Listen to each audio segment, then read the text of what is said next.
Hello there, this is another one of the leading Australian anime fighting game podcasts, the Pichy and Palscast. I am here, Pichy, and I'm not actually going to be talking about anime or fighting games tonight. Instead, I'm here with my friends. What would you like to be known as tonight? We'll just stick with MELTYMAN. Okay, I've got MELTYMAN here, and I have... Let's go with SOLID. Okay, and we have SOLID here. He's gonna do me one later. Although I guess he's already doing me one by being on this show here, when I kept asking him to. Anyway, what we're actually going to discuss tonight is a movie that we saw recently, called Thor Ragnarok, or as I referred to it jokingly before we went and saw it, Thor's Big Fruit Cup. And I'm going to expand on that one a bit, because it'll be my first talking point about this film, which I enjoyed a lot, which is, if you don't know what a fruit cup is, because you're American or you're a damn child, basically, Australia still has it legal to use artificial food colorings that have a petroleum base, which means that if you have very strong cordial syrups, then they're slightly insoluble in water, which means that you can create layered drinks out of them. I see here that MELTYMAN is looking terribly shocked. He didn't realize this about food colorings in Australia. Yeah, so that sounds frightening. Yeah, so what you could do, and this was a drink that was served in restaurants for years and years and years, is you layer the cordial syrups, so you have this really vibrant orange, and on top of it is this really vibrant yellow, and this really vibrant green. And it's this super sugary drink, since it's mainly using pure syrups in order to make sure that it actually layers correctly. And makes you go a bit crazy. And if you look at the posters for Thor Ragnarok hearing this description, you'll see that they basically look like a fruit cup. And this was a very energetic and exciting film, so I think that the fruit cup comparison's a bit apt. And it also lets me begin with my first point of this film, which is color grading. So does everyone here know what color grading is? I think so.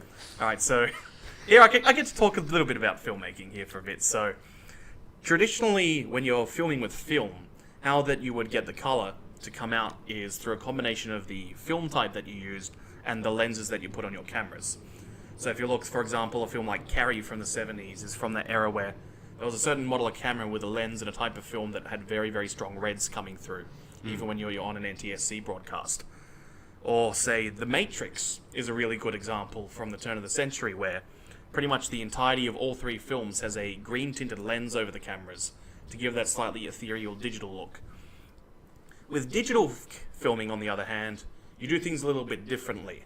What you instead do is you don't put any lenses on your cameras, rather you want your cameras to be able to take in as much data as they can, and it all comes very processed flat color, usually a little bit grey.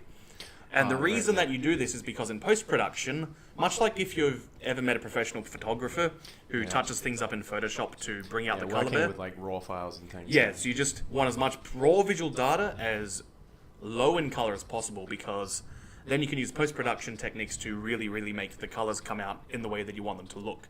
So you get a lot more control, and in a way a lot more craftsmanship over the sort of look that you can create.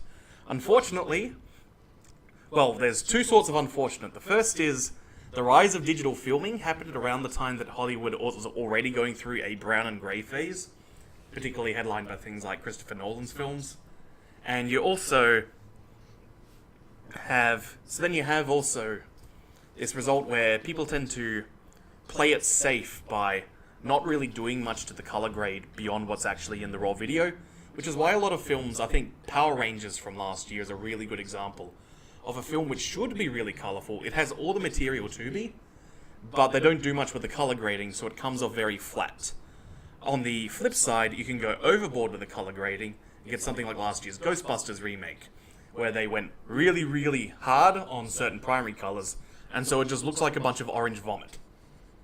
I see here that Solid is nodding very enthusiastically. He knows exactly what that movie looks like. Absolutely awful. Oh, I haven't been saying very much because I'm still reeling from the fact that our first point of Thor Ragnarok is that food colouring is poison. I'm sorry, I didn't realise that, and I feel like that is almost a more salient point. Should we be talking about poison in our food supply? Yeah, so that's all the 100 series of food colorings. Yeah, I'm not sure if you know this, but I actually have allergic reactions to the orange one, the 110 series. That. Yeah, these colorings are banned in Europe for a reason, because they are based from petrol. So if this is something that's actually concerning you, start writing to your representatives. Embrace the democratic process. Start caring about what you're putting in your bodies. The more you know. So yeah, now we can get back to the color grading. entertainment. So yeah, the very first shot of the film itself, Thor Ragnarok, I was really, really excited because I was actually sold on this movie by seeing the posters. Because when Marvel's finally, because almost every Marvel movie has used the exact same color grading, which is partly because it's like a focus-tested, approved method of coloring your films for mainstream approval.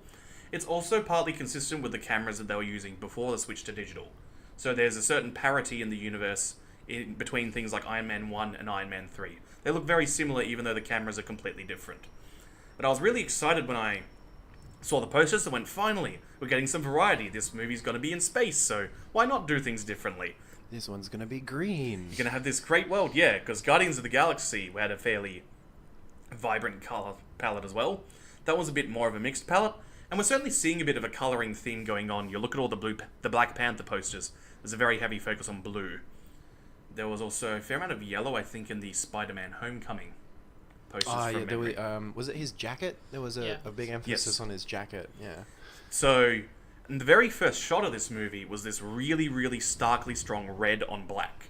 And while obviously that's something you make jokes about being the definitive edgy darkness colours, it made perfect sense because it was Thor trapped in hell. Well, the fire plane in Norse mythology. So when yes, we're finally going to get a movie, and I've seen brief glimpses of what's going to be a very bizarre and creative visually film. And certainly this film has like Flash Gordon levels of creativity in its sets and its costuming. But after that very initial impression, it was the usual Marvel color grading. And so that was a bit of a downer for me. I think it's like that. You've got this problem where one of the easiest ways to try and delineate between these different Marvel properties, Black Panther coming out, we've got Iron Man, Thor, Spider-Man, all these people. Trying to have a different color grading for each is probably one of those easiest ways you can make like a real like unique kind of feel to it. But on the other hand, you all want it to feel like Marvel, and you all want them to be able to come together and not being too jarring. So I can see that perhaps it's just a debate, and I would say they probably just went with it, as they always do with almost every kind of element of these Marvel films, is that they probably went with the safe option. Yep. And that's the story of these films. They all grossed nearly $1 billion. With Thor Ragnarok, the franchise did hit $13 billion total gross. What? Yeah. These movies are big time. That's insane. They're not going anywhere for a long time. Wow. And that's certainly something that we'll probably be coming to across this is, you made a comment there about the potential for different films to have a different look. And certainly since we're nearly 10 years into this franchise, and it's not going anywhere, but I think that one of the keys to longevity is going to be to start having periods where different voices can come in and give a different auteur spin on this universe and this style that everyone is intricately familiar with. It's very rare that you meet someone who goes to movies and hasn't seen at least like 5 of these movies, because there's so damn many and they keep grossing money. People want to see these. We're almost in an age of Marvel right now. Like, there are people that will have been born. Yeah, there are people who are going to have grown up as a movie-going people who will not lived in a world without there being a quarterly Marvel movie. Yeah. Wow, that's... I don't know if it's scary. It shouldn't be that scary, because most of these movies, I feel, have been at least okay, and many of them have been really good. So it's not like... Oh yeah, you always get at least a 6 out of 10 with a Marvel movie. Yeah. They're always above average. This gold standard of what Hollywood entertainment is all about. It's not like 3-quarterly DC movies. It's not a scary thing, but it is a really interesting thing to know that this has now become a real...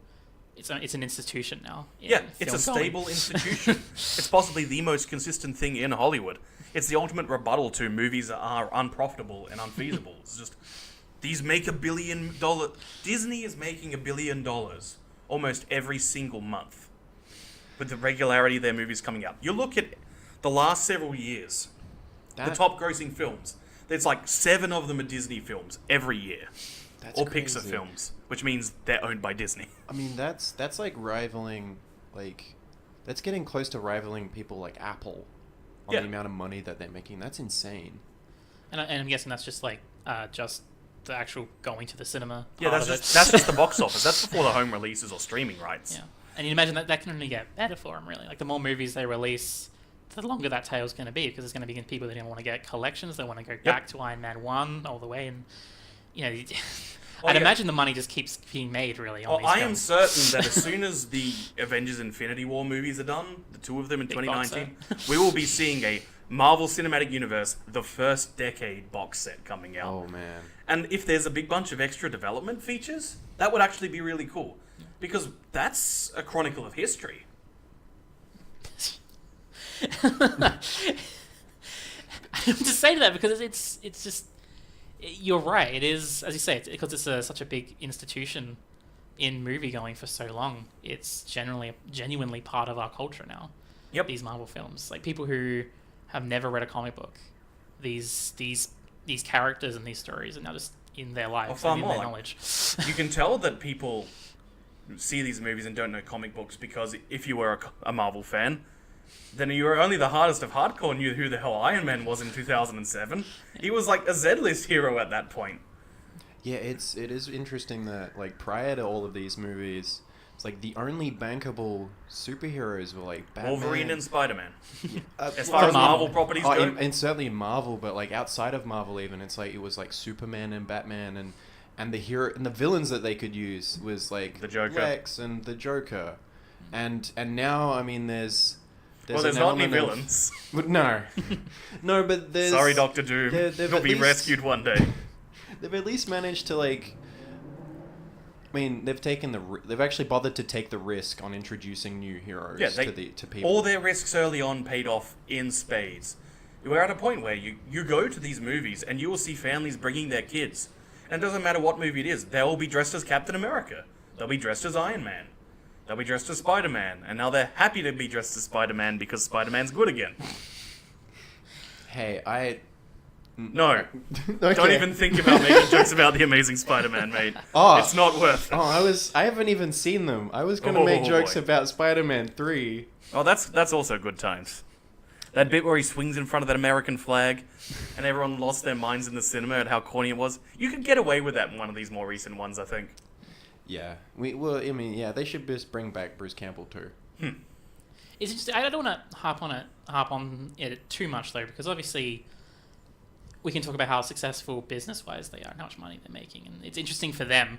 I mean, for us though, we're just interested in the stories they tell. Yes. So, it's nice. It's a nice point to make, like, all this money that they're making. Like, it's just something that I go, okay, that's good, and then we move on pretty quickly, because otherwise you can get a little too into like pretending to be business analysts or something. I was actually just gonna say is like, I'll be honest, I color grading is something, unless it's like really obviously bad, I don't tend to notice it. Well, it's one of those elements of filmmaking that, like most good elements, like editing in particular is a good example here, or a lot of good acting. It's something where, because oftentimes when you think good acting, you'll think of some elaborate Shakespearean soliloquy, but good acting, good editing, good color grading, good filmmaking, when it's at its best, is invisible. It's not something you notice. And the reason I notice it is because all the time I'm thinking, here's these bright, colorful worlds. And especially when we're getting to these movies that are presenting these really creative settings, and when it still has that certain grey dullness to it, is really getting to me. I think with color grading especially, it's especially invisible because it's like literally going to be on the screen from minute one to the end of the movie, and so it's going to very quickly get internalized into your mind. Yep. This is what the movie looks like, and it'll be a very subconscious thing, I think. Unless you're going into the movie like you have to... Well, it contributes to a mood. Oh, yeah, totally. Yeah. Like, certainly if I can use a fighting game segue, there are a number of fighting game developers, French-bred in particular, who have very heavy use of blue in the color of their backgrounds, particularly dark blues, because it is smoothing and calming and unobtrusive, which means that you can create a setting without it continually bombarding your brain with information that gets in the way of what's most important, which is you and your opponent and what those two are doing. Yeah. And so you can suit all those sorts of things will happen when you've got a good color grade. Like if a brighter color grade will get in your brain, hey, this is a more upbeat movie. A browner one will get you, this is a more dour movie. Yeah, no, that's interesting. I can't remember. It's unfortunate I don't remember the name of the movie. I do have seen examples of movies where they've changed the color grading as the movies progressed. Yeah. To kind of match the tone and the arc that's like kind of going on, and it's certainly something I'm gonna have to keep an eye out for more often now. I can't remember. Did you see the Millennium Actress with me that one time back in the day? No, I don't We should think watch so. that again. That obviously it's an animated film, and so it can do whatever the hell it wants with its palette. Yeah. Oh wait, Gunbuster's another good one where the final episode's entirely monochrome until they finally get home and then the color comes back. That's right. Yeah. Another good one, but yeah, Millennium Actress is an excellent one because it's a Satoshi Kon film, and he's the master of messing with the viewer and the diegetic protagonist's perceptions of reality. And since it's one about the history of a film studio and their lead actress, the ways that it plays around with the coloring to indicate this is a flashback, this is a sequence that's supposed to be part of a film, this is a part where the actor's brain is influencing her memories of the film, and here is people who are conducting an interview with her being inserted into her memory of the film. The way it uses color to play around with this sort of perception is so great. It's interesting because it's such a subtle way of storytelling. Yes. Color grading, and while it's not something that probably makes or breaks a film or a TV show, I can understand your frustration with it because it's something that is unique to this kind of medium, this kind of visual medium, where it's just such an easy way to get across an emotion or an atmosphere to an audience member. It's not something you can do in a book, for instance. You can't do it through text. So I can see how it'd be so frustrating to see a technique that is so useful and so subtle. Yep. And to just see it almost completely ignored for these really big films that a lot of people will be going to see.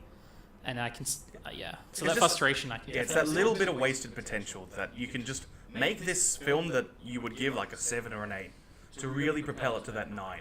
Yeah. Just that really, really memorable thing that'll stick with you.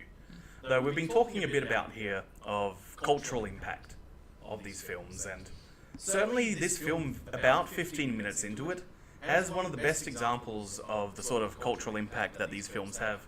And there is a certain assumption that you can have that anyone watching any one Marvel movie has seen other ones. And that is about 15 minutes into the film, Thor drags Loki back to Earth without spoiling too much. He drags Loki back to Earth, and then Benedict Cumberbatch, in a cape, I'm not going to do any wacky gimmick names, that joke is overdone. Benedict Cumberbatch in a floating cape appears, uses a bunch of really wacky YouTube jump cuts, and really old school French substitution techniques to wreak havoc on Thor before sending him on his way. Now, obviously, Benedict Cumberbatch in a cape is Doctor Strange, and this is the sort of scene which 10 years ago would have been considered terrible filmmaking, because there's very little connection to the main plot. It is, in a way, a really, really sloppy plot device to say, hey, that thing that was the entire setup for the sequel, we're resolving it by a literal wizard making a hole in the air that takes you directly to him. But the thing is, you get so much about the world through this, because we've seen Doctor Strange and we've seen the start of his character, and now we're seeing, without getting a Doctor Strange 2, we're having just in a single scene, we've got this little window into how he is settling into his role as a supernatural policeman, basically.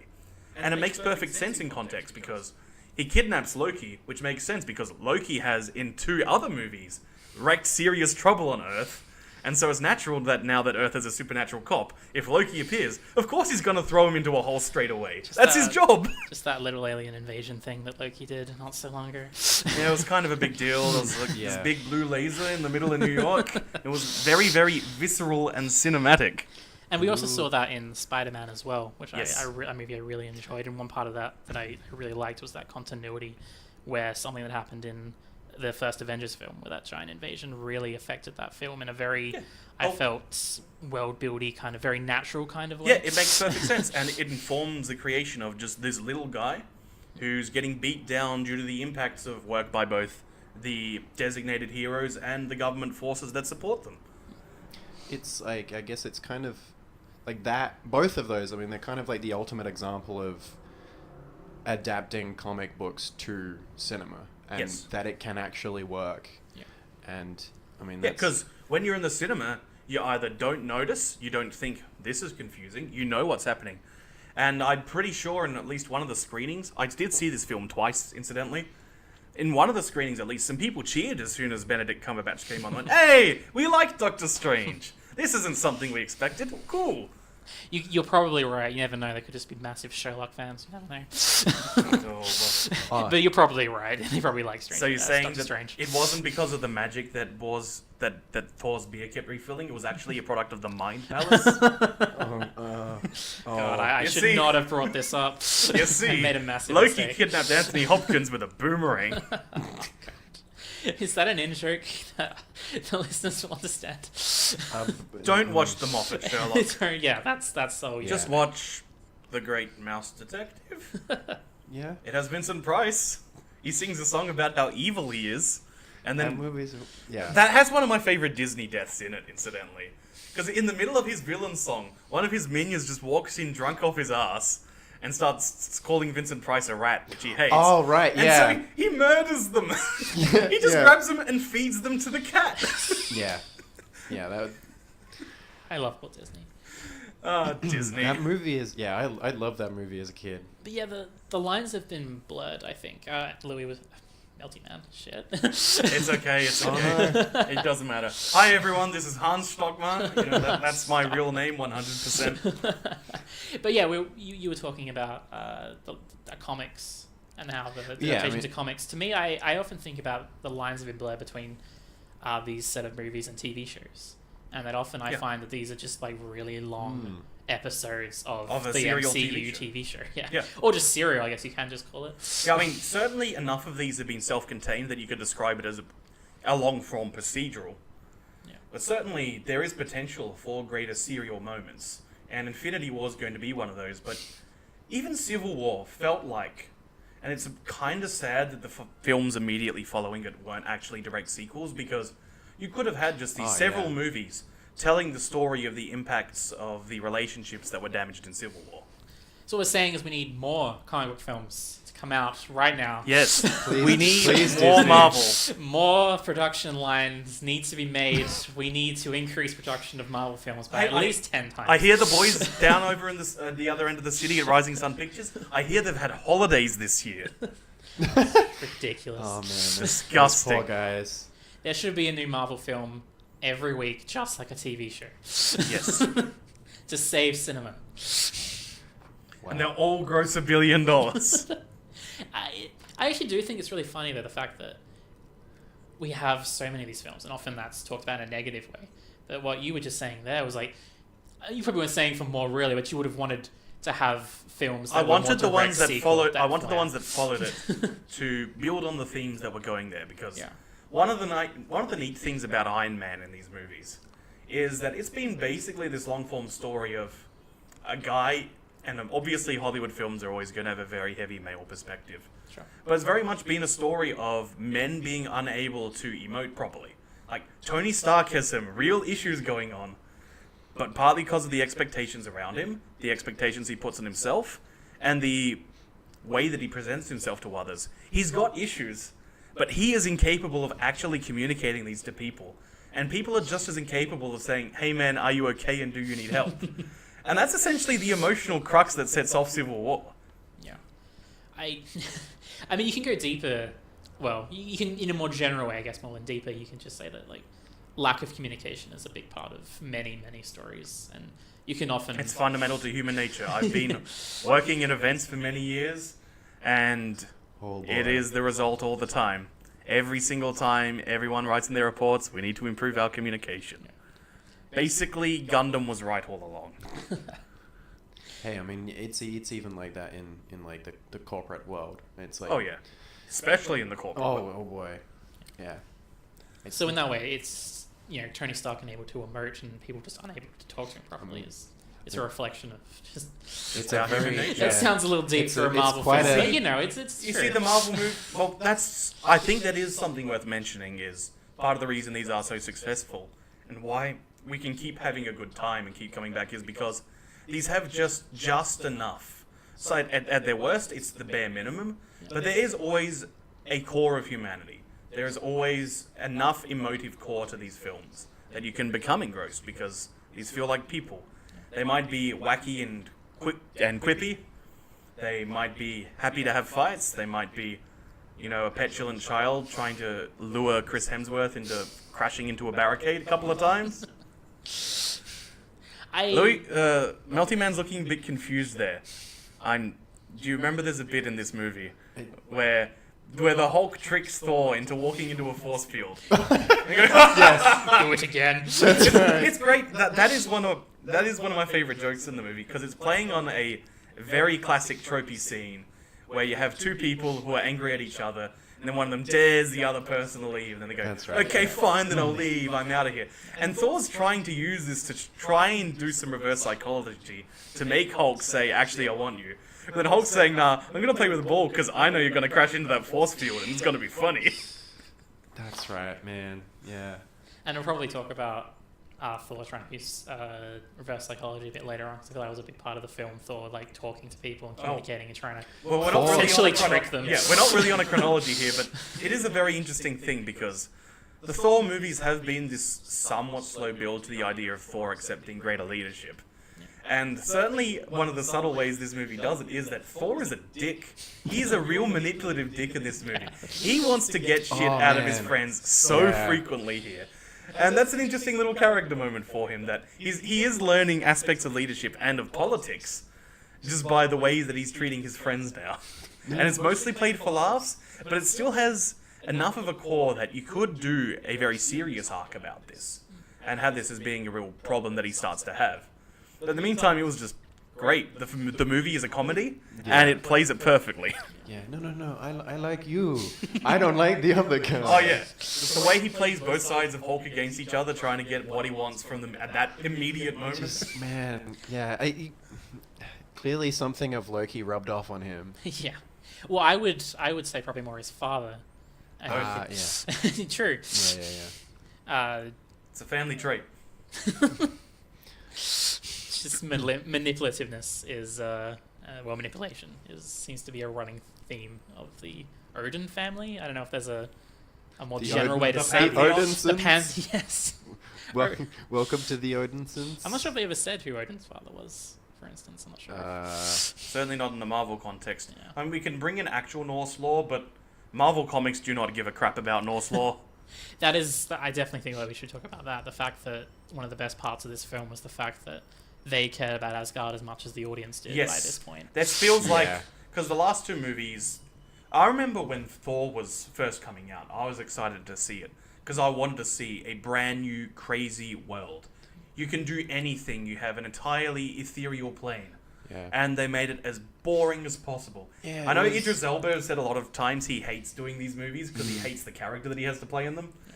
And this movie is clearly an admission, both by Taika Waititi, the director, and the writers and Marvel executives in general, saying, Asgard's a failure, we screwed up here. The ultimate solution, the best way to use Asgard, is to blow it up as the punchline to a joke. Yeah. It's a soft reset almost, really. And it's great. Absolutely. It's what they need. Because now Thor can do wacky space movies in a completely different sort of dynamic to how, say, Guardians of the Galaxy does wacky space. A better dynamic, I'd say. But that's not the topic. Yeah, we can talk about Guardians at some point, maybe. Yeah, I mean, that first Thor movie for me was a letdown because it had Kenneth Branagh. Like, I was expecting a really campy fantasy movie because we have Kenneth Branagh directing it, and then we just got this real bland fish out of water. Yeah, I feel that certainly there's the story of Edgar Wright leaving the Ant-Man production due to creative differences, and that's probably a situation where the Ant-Man movie could have wound up that way if Edgar Wright had stayed on board and said yes to all his demands. I mean, how long ago was Thor? Thor like the was first one? 2010? Like, it was shortly after the first Iron Man. It was very early into the project, and Marvel, in general, the executives seem to have gotten a better idea of what works and what doesn't. Yeah, what you can get away with and what you can let people do. Yeah, kind of looking back, I wonder whether after the success of something like Avengers, and particularly Guardians of the Galaxy was the watershed moment. This is like what Marvel now know what the MCU needs to be, at least to be as successful as it is. It understands enough about diversifying. Yeah, so I wonder whether Thor at the time, they didn't really know what they wanted Thor to be. I don't think they did, because what else was there? What was successful that was campy at that time? I can't. Because there was nothing. Like this goes back to our point of like how long it's been. It's so hard to remember what was around. Remember, The Dark Knight Rises was in production. I'm pretty sure when Thor when Thor came out, Yeah. And like that was that period after The Dark Knight where Heath Ledger is the pinnacle of acting. This movie deserves all the Oscars. Yeah. This is the true way that you can tell the dark story. And so that absolutely would have had an impact on how you can present worlds and settings. Whereas we're at this point where we've had wacky rock and roll Odyssey movies. We've had Guardians of the Galaxy. This movie is neon as hell. Yeah. Yeah. Well, I mean, like, compare it to, like, even just the first Iron Man movie, and that movie is tonally and, like, thematically completely different to what we're getting now. And you compare... He made it with a box of scraps Yeah, in a even cave. you look for Iron Man's 1 through 3. Well, Iron Man is clearly a director who's got some voice because they're just trying to create something new entirely. Then Iron Man 2 was around the same time as Thor, because that was before Avengers as well. Yeah, yeah. And that was the one, much like Thor and Captain America, the first Avenger, they all have that really, really designed by committee feel to them. And like, I actually liked Iron Man 2. I liked the character arc in it. But a lot of the other stuff in that movie is just very forgettable. And then Iron Man 3 is able to have a bit more of its own voice and be this story of a guy who's got anxiety problems. I loved Iron Man 3, but with I think we're all united in liking Iron Man 3 a lot. Fire-breathing Guy Pearce. I mean, what's not to love? But with those three, that Thor 1, Iron Man 2, and Captain America, the first Avenger. The first Avenger. Yeah. With the most underutilized Hugo Weaving as a super Nazi you've ever seen. I feel like, they were in a holding pattern before Avengers. Yeah. I think. They didn't want to rock the boat because it was just, okay, we just got to keep just enough interest so that everyone will want to see the big team up. Yeah. I guess it was like 2 weeks before the Go Home show for a wrestling pay-per-view back in the day. I segued to wrestling, everyone. Oh my God. Damn it. Every Found time. a way. But it's a fair way it's a fair analogy. I also maybe makes us a little bit hypocritical for the fact that we talk about how badly DC have done this by... Well, you have. I've said anything about those movies. Oh, okay. They're bad. Well, it's my belief that they've jumped the gun by making a Justice League movie so early. Yes. It doesn't help that all the movies other than Wonder Woman were terrible just in general, but... It's just Warner Brothers clearly wanted to have their cake and eat it too. Yeah. They saw the dollars Avengers made, but didn't see the road that it had to travel to get there. But perhaps the slight hypocrisy of film as like we're saying how great Marvel have done it by building up to that Avengers. But if you look at it, Thor 1 wasn't that great, Iron Man 2 wasn't that great, Captain America wasn't that great. And there's 3 films. The Incredible Hulk is okay. We forget about that one. You forget that it's freaking Edward Norton in it. Yeah. Yeah. And I think but on the other hand, the improvement Marvel has shown, despite we have some problems with how safe maybe they've played it, you can definitely see that improvement starting mainly from Avengers, where you can go, wait, this is... Well, Yeah, yeah, I it's think they certainly found their footing. Yeah. And I think a lot of it is they worked out a bit more of that humanity. Yeah. Whereas a certain level, you won't always feel really, really emotional, but you will feel something. Man. And then Winter Soldier. Winter Soldier was fantastic. And then sometimes, and certainly this one, Winter Soldier, Guardians, just when you get a bit more of that auteur voice in there, there's someone putting a bit of a different spin on what this formula has established itself to be. Those will stand out as those little special somethings, that slightly grittier action film, that rock and roll Odyssey, that whatever that Taika Waititi film. We could talk about this. This movie is very much a New Zealand director indie comedy in the guise of a big budget Marvel blockbuster. It has pretty much the entire cast of his last film, The Hunt for the Wilder People, which I believe... Fantastic. I still haven't seen it. Oh, it was you who didn't see it. I know one of you two saw it with me. I kind of lament that this was the first Taika movie I've seen, because I've heard, just through other people, through osmosis, about this guy, and I just never got around to it. Yeah. And, he's pretty great. So we're watching What We Do in the Shadows immediately after this. 2 Yeah. hours of people bumming around a city. 2 hours of vampires bumming around a city. Vampires bumming around a city, doing nothing, and it's great. But that has been a theme Vampire of... Clarks. Sorry. No, please go. There has been a theme, though, of a lot of the really good Marvel films. There's often been either like I just feel like I hear this story almost every time I hear one of the like a really good Marvel film comes around. It's like, wow, I can't believe that director was able to make this big budget action movie. They were either a weird indie director or B, a comedy director, or possibly both at the same time. Possibly both. Yeah. It's always that same story. So it's almost like by the time this Watiti movie came out, Yep. it was like, well, of course. Well, of course it's got to be good. And Yeah. it really is, because when you have directors who have to actually work with actors, then you wind up with that extra bit of humanity and a production where everyone comes out feeling happy and good about what they've made and put in a good job. I recall a David Lynch interview where he says he doesn't understand directors that go overly serious in their craftsmanship or say enforced method acting type things, like say how Stanley Kubrick treated people on sets. It's just, hey, you're here to create something. You should be taking pride and joy in what you're doing. It's funny. I mean, even Hitchcock kind of thought about people as like warm props. Yes. Yeah. But that's like, there's like kind of old-timey directors that like everything is super serious, like the Kubrick and the Hitchcock and thing. These like man people like these. Now, that is to say, we don't necessarily condone just messing around, because then you wind up with a Ghostbusters 2016 where Paul Feig just hired a bunch of fun people who were fun to be around and said, just do stuff and we'll roll the cameras and we'll find the film in the shoot. And then they didn't find a film. Actually, can we talk about the cast? Because like the casting is great. Yeah, like this is probably the first time I felt like Chris Hemsworth has really, like, I always like Chris Hemsworth. I think like Joss Whedon helped him to find what Thor is, and this one is just this Thor who now understands who he is, taking the lead role. Yeah, finally. this is like the most I've enjoyed Thor in a Marvel movie. He's not just sort of there and I'm like, oh man, I like Chris Hemsworth, shame about Thor. It's like this time I'm like, Thor's actually a character now that I care about. Yeah. And I don't know like how like what changed, what was different. Humor.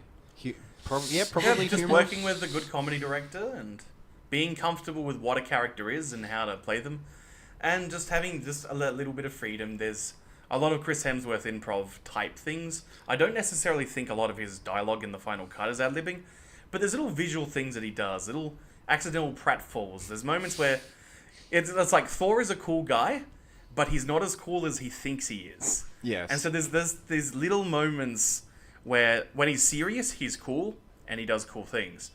When it's not a situation where he's needs to have that moral high ground or that tactical high ground, where he's talking to people, but as you were saying before, he's that little bit of a dick and he's trying to get more out of people than he really should be. Yeah. Then he'll do things like he'll try to lean against a wall and he'll slightly miss his elbow and trip over a little bit. Yeah, it's got lovable jock vibe. He's almost got a bit of Leon in him from like Resi 4 right now. He's just like this lovable goofball, like maybe Dante. There's definitely a Leon Kennedy more than a Dante, because Dante is cool, whereas Leon is absolutely a guy who thinks he's way cooler than he actually is. Sure. He thinks he's got those witty comebacks, but it's just you're small time, or your right hand comes. Or up. if someone says you got a small compre, and he says God gum. And even at the end of Resident Evil 4, when Leon has someone who wants to get with him, he rejects them, then calls the secretary who he's actually interested in, and gets immediately shut down. Hannigan just shuts him down. Yeah. Oh man, Resident 4. So Matt Mercer then to voice Thor in any kind of animated, for the video game. Rest in peace, licensed video games. Mobile has slain you. Yeah. Rest in peace, single player video games. Oh, that's a topic for another time, matey. Yeah. I played some pretty good ones this year. That's true. Hey, at least thankfully now we may be getting some regulation around some bad things. We can talk about gambling in computer games another time as well.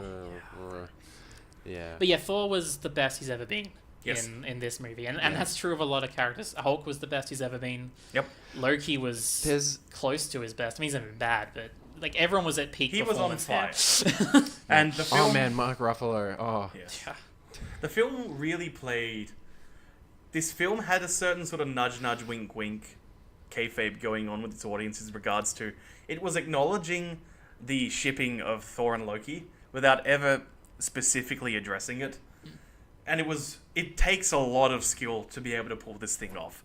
Because there's moments where you know that if you've got your goggles on and you want to see the cute boys make out with each other, you can write so many fanfics on these scenes, but it never really looks at the audience and goes, hey, we know what you want. It's all very well played. It's all perfectly logical for the way these characters relate. And then when the entire emotional climax of the film is using that wonderful Hollywood setup reminder payoff of Loki with the hologram projector, and then right at the end, if you're really here, Loki, I will give you a hug. And then Loki catches the ball and says, I'm here. And you just know that any fangirl in the audience scribbling down notes for their yaoi fix, they are going nuts right now. I know I was going nuts right then.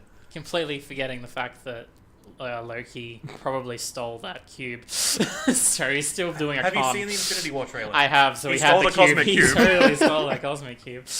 He's still hustling. That's what Loki does. Yeah. Well, remember, we established through this movie that Loki will always be the god of mischief, but he could be so much more. That was actually super interesting to see, like... That was a great character moment. Yeah, and it was a great character moment both for Loki and Thor. Because if you asked me who would have the most character development after, say, like, Avengers, I would have said Loki. Yep. And yet there was like this weirdly They've comedic intentionally moment. kept him the same. Yeah. And so it's to the point where, yeah, you're just running the mill right now. You're not going anywhere. Everyone is outclassing Loki at the moment. Poor guy. This guy was the lead villain in the first Avengers movie. And now he's a guy who's the punchline for get help routines. Where the plan is throw him at people. Oh man, yeah, man, I don't want to get help. I love the fact that they did that with him instead of what normally happens, where they do it just a complete face turn. Yeah. And he's just part of the good guys now. That's what happens in a lot of like TV shows, and this being almost like a TV show, you could see that happening. There is a fangirl part of me that wants that, but I understand that we shouldn't. Well, you see, that's also part of the money. Is when you get the teasers, then makes you want it even more. So then when it really happens, you really lose it. Or if it doesn't happen, and he goes the other direction, you get that heat. You get the real heat. No. Yeah, I'm just so happy they did that, because the fact they didn't kill him off usually is a sign that you're just going to see the hopefully people know what they mean when I say face, like the hero turn where he turns to a good guy. And the fact that they've gone in a different direction, I think is just fantastic. And he's stayed, despite staying the same, he's always been a fun addition to any movie and that's the point. Yeah. And his character is also the reason why Odin had, not Odin, but obviously the actor who played him. Anthony Hopkins. Anthony Hopkins had a lot of fun at the start of this film. Yeah, so there's a scene very early on in the film, which is meanwhile in Asgard while Loki's running it. And it's a great character moment for Loki in just that he is the god of mischief, not a particularly malicious fellow. And so it's just him mucking around, talking himself up, saying, well, everyone thinks that I nobly sacrificed myself, so here we go. We'll get a big statue, and I'll hire a bunch of other Hollywood actors, including Sam Neill and Matt Damon, to just perform for me recreations of my death.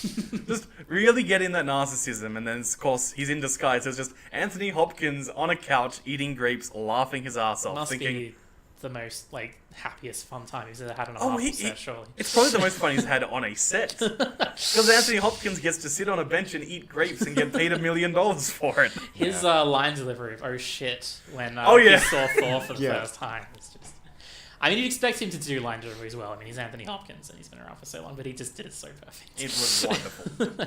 Yeah, my favorite like retconning of the previous movies, like linking post-credit stinger, just like we're gonna forget about that and gonna turn it into literally a gag. Yeah, I hope no one was like, we obviously aren't very big fans of Thor 2. I didn't hate it, but I watched a cam rip. Wow, that's like a cam rip. I watched a cam rip without subtitles, so I don't know what Christopher Eccleston said through that whole movie. I'm assuming it was, I'm a bad guy and I'm gonna do a bad thing. I'm a bit conflicted. I want to help my people. But yeah, I hope no one was too into that movie, because if you were, you might have been a little bit like, if you were very engaged in the what is Loki gonna do with Odin's disguise, you It's okay. You got something better than you expected. By far. It paid off. And besides, now we get to see Cate Blanchett chewing the scenery. Oh boy, so hard. You want villains who are having fun Like, that was a pretty bog standard Marvel villain where, hey, I'm a bit angry about a thing in the past and I want to take over. But Power and revenge. Power and revenge. Yeah. She could have just stated power and revenge. She should have and just it would done have been the same. Well, she's Kate Blanchett. She probably should have been able to do it. Oh, Like, just I yell can that. totally and do that imagine well. just her dressed as Galadriel saying, power, Revenge. She could pull it off. Throwing knives in time, Yeah. and she's saying power and revenge. Listen, she really elevated it to being like a Bayonetta character. Both in the visuals she was given for her fight scenes, but just her acting in general. It's sort of like Maleficent in Walt Disney's Sleeping Beauty, where there's this certain droll quality to both of them of, I'm evil because it's my job. I'm on the clock, so, oh, well, you know, I'm the mistress of evil. And she's just clearly having a ball. Man. I would love to see the dailies of just her pretending to throw the swords that she did. Just want to see her just throwing her hands out. That'd be pretty fun to watch, I think. Yeah. I love the scene where, and this probably leads us into Couple Urban. I love the scene where she's talking to. Yes, leading us to the true hero of this film, Carl Urban. The Scourge, and she tries to talk him into being an executioner, who will execute her will, but also mostly just execute Mostly people. murder people. Mostly people. Just the right amount of droll. I'm on the clock. You know, I've got to meet my evil KPIs. Which is almost as one of the problems with Marvel has been they haven't had to make too many good villains. We've just been talking about one of the good ones, Loki, but for the most part, it hasn't been great. And sometimes it feels like that might be the best they can actually do. Like, they can't actually make that many great villains. Well, part of the problem is that Marvel, the source material they have, they can't use their two most compelling villains. Oh, right, yeah. Three most compelling villains. They can't use Magneto because they don't have the X-Men rights. They can't use Doctor Doom because they don't have the Fantastic Four rights. And they can't use Reed Richards because they don't have the Fantastic Four rights. They should bring them back as foe, not those characters. Yes, Dr. D.U. with umlauts M. No, I am Dr. Doom. I am the king of Latria. But without those guys, you definitely feel like trying to make a mockery, or at least trying to make some humor out of these villains seems to be their go-to now. It's the best way. Yeah. And in fact, that's also because the films have got so formulaic, which is inevitable because beyond any sort of monomyth theory we could apply here, there's just, when you're telling stories about cooperation and teamwork and growing as people, then having some bad people who don't grow and are just mean is pretty much the best that you can get. Then every now and then, when you deviate it from the norm a bit, you do get something a bit more interesting. You have, say, Ego being that little bit more of a narcissist, or you have, say, the Vulture depiction. Whereas just, this is a guy who's been pushed to the brink, but at the same time, he is absolutely choosing to make the wrong calls, and has embraced it in a way which means that he is a villain that you can despise. We're talking about a movie that we all really enjoyed, and I thought was really good, but... Wait, which one now? Spider-Man Homecoming or Thor Ragnarok? Yeah, that was what I mean. Like, we're talking about Thor today, but we'll just throw out there, like, Spider-Man Homecoming was just fantastic. That was pretty much almost the quintessential superhero arc. Yeah. Of a person who has powers, who has an ability, who wants to do good by it, but goes in over their head and tries to push themselves too much and think that they're ready for things that they aren't because they're a teenager and they really want to prove themselves. And it's coming from the right place, but ultimately they aren't quite ready. And when they finally learn and understand this about themselves and lose everything they've gained, that's when they actually become a real hero and a better person. It's a good movie. Yeah. Yeah. Good story. It shows how hard it is. It shows how hard it is to talk about Marvel as a whole right now, because you can talk about just the negative things of them playing it too safe and the formulaic, but they've been throwing out some really good films. I was going to say, it's like prior to Spider-Man, like, has it just been Spider-Man and Ragnarok this year? Well, there was Guardians 2. And Guardians 2 was this year? Yes. What was anything last year? Or was Yeah, that Doctor Strange Strange? surely was this year. Doctor Strange was last year. That was last November. year. Wow, I'm sorry. There was 'Cause I'm Civil like- War last year. Civil War was last year. Yes. Man. It seems like it was a million years ago now, doesn't it? It's getting real. We were counting earlier in pre-discussion. nebulous. I think it's been 4 films in between Civil War and now. Something like that, yeah. Yeah, and I mean, disagreements at the table. I think for the most part they've been like recently they've been mostly pretty like great films. I mean, I still liked Guardians 2. Ah, yeah, that's a disagreement. It means I did not enjoy Guardians 2 very much. I in fact was pretty annoyed. I was frustrated, I guess is the If word you want to a use different with perspective Guardians on it, 2. I do recommend the review that Lindsay Ellis did of yeah. Guardians 2. That was a quite good one. Yeah. Shout outs to Eggs, that guy with the glasses employee. Well, the good ones anyway. Oh yeah, it's funny how the good ones have become really, really good, and then the bad ones have just continued to be this impotent rage cast out into the void. Haven't developed in any way. Yeah. See, they're like the villains. They are the Vulture. They're Loki. They are Loki. They're Loki. They haven't changed. Doug Walker, you are Loki. Oh. Red hot takes here tonight, everybody. Oh boy. Wow. Okay. I lost my train of thought. I thought I was going somewhere with that. Just talking about Guardians, I guess. No. I guess talking So, about like number of talking movies. about Marvel, like you said, it's kind of difficult considering that like their stuff has been mostly pretty good. Yeah. And it's like we haven't even talked about the bulk of this movie, No, we haven't. which is Thor gets beat up by Kate Blanchett after meeting Benedict Cumberbatch with the cloak. And then he gets thrown into the Flash Gordon movie for the entire second act. And there's not much more that you can say than it is the high of the film, and it's wonderful. It's just creative sets, creative costuming, creative setting. You have some fighting in an arena. You have Taika Waititi as himself, as a vague the thingy type thing. He kicks holograms, yelling at ghosts. Piss off, ghost. Before though, like, because we did brush over probably one of the things that probably one of the few criticisms I might have. I don't even know if it's a criticism, but I think it's probably worth throwing up. It was insanely rushed. The Odin death. Yeah. By the way, I have a daughter. I'm not even sure if it's a criticism because I feel like it might be like a necessary evil for the film to almost actually felt like function. part of the point. Yeah. Like we were discussing how well, actually, I do think it is important. Because, as I said earlier, the destruction of Asgard is a punchline to a joke in this film. And so, it's preparing you. It's preparing the audience to grasp this concept that Odin and Asgard do not matter. Yeah. And so it brushes these things off, which you could do an entire film entirely about. Yeah. But it brushes them off as quick as it can to prepare you that that's not what we're here for. We're here for the space adventure. We're here for the people. Because as they ultimately conclude, Asgard is a people, not a place. It does seem to be like a thing they're doing now, where like Doctor Strange, they basically montaged his origin. Spider-Man, they completely skipped his origin. Which was the best way to do it because because we've we've seen already had superhero that, origin. yeah. See, when say the Sam Raimi Spider-Man came out, superhero oranges was this completely new and exciting thing. It is the most played out element of superhero movies at this point. We do not need to see it unless there is something actually interesting to discuss thematically. Yeah, and I mean, Black Panther's origin is in a different movie. Yes, to the movie he first appears in. We were talking before about the fact that we know that people have watched previous films in this MCU. That's a weird example with Spider-Man. Like, that's not even movies in the MCU. That's just like cultural knowledge, like which you can only do with a very small amount of characters. Superman, Batman, and that's why most Batman movies don't bother with the origin story from memory.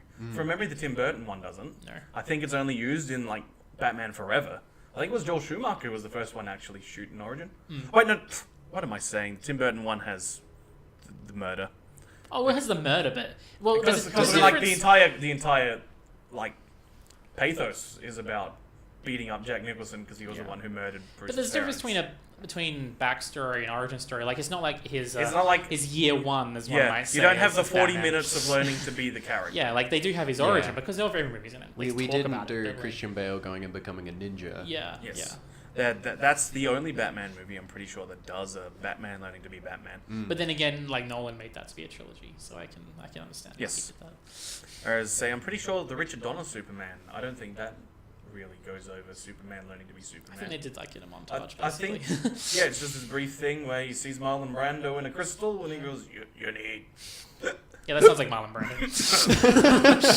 You need to be Superman. You need to be Superman. Maybe in 40 years, I'll be upgraded to Russell Crowe, and he'll do a really good trailer intro. The horror. He'll have like magic CG slides that show why Superman's S means hope. And you should save people, even though you already concluded you should save people. Because you saved the people on the oil rig, and this film structure is messed up. Man of Steel is the only recent DC movie Oh no, that's a lie. I saw Wonder Woman. Yeah, you saw Wonder Woman. Yeah, you saw Wonder Woman, and... Man. But anyway, back to like yeah, no, Odin. Odin. Oh yeah, dies. Odin dies. Back to Anthony Hopkins being written out of these movies. What a shame. Probably lucky him. He probably didn't do too much more. I don't blame him. Yeah. You only need 1 or 2 Marvel paychecks and you're done. You're set. Even if you're already set for life like he is. Yeah, unlike James Bond, it doesn't ruin your career. Ooh. Ouch. That also came out of nowhere. Hey, are you saying that Daniel Craig in A Kid in King Arthur's Court wasn't the pinnacle of his career? What? He's in A Kid in King Arthur's Court. What is A Kid in King Arthur's Court? It's a dumb 90s kids movie, which is exactly what it says in the title. Oh. A kid gets sent back in time, and he does rad tricks to help King Arthur. I listen to a lot of podcasts, and I feel like this is like the part of most of the ones that I listen to that they'll refer to like an editor or a publisher in the background who's just like, Oh yeah, we just have some guy saying, "Get back on topic." very loud. That Daniel Craig, Bond, what are you doing? It was just a joke. I'm sorry. You know, it is at the 56-minute mark. Oh, okay. So, I think we've covered a lot of what I wanted to actually get out of this discussion. Oh, okay. Would you recommend Thor Ragnarok? Oh God. Yes, absolutely. It's actually probably one of the most fun I've had in a film this year. Probably. It's colourful. It's bright. It's funny. But It it's could still be brighter, but could it be is still pretty bright. It's still pretty bright. And as we've talked before, it still has that humanity to it. Like you actually really do care about a lot of these characters. Probably all of them, really. They all have, and Thor actually has a fantastic character arc throughout this film. Mm-hmm. And so yeah, I definitely recommend it. 2 thumbs up. Yes, I too would recommend the remake to Flash Gordon. Thor Ragnarok. Thor Ragnarok. Taika Waititi's Flash Gordon 2. No, yeah, it's wonderful. And if this is like any indication of Taika Waititi, I have to go and see all of his movies. Cool. Can't get a better recommendation than that. I think we will leave it there. I remembered a couple of my quips and some other talking points, but I don't think that they're very good, so I'm not going to say them. Thank you for listening. We'll talk to you again whenever we do this again. Indeed. Thank you.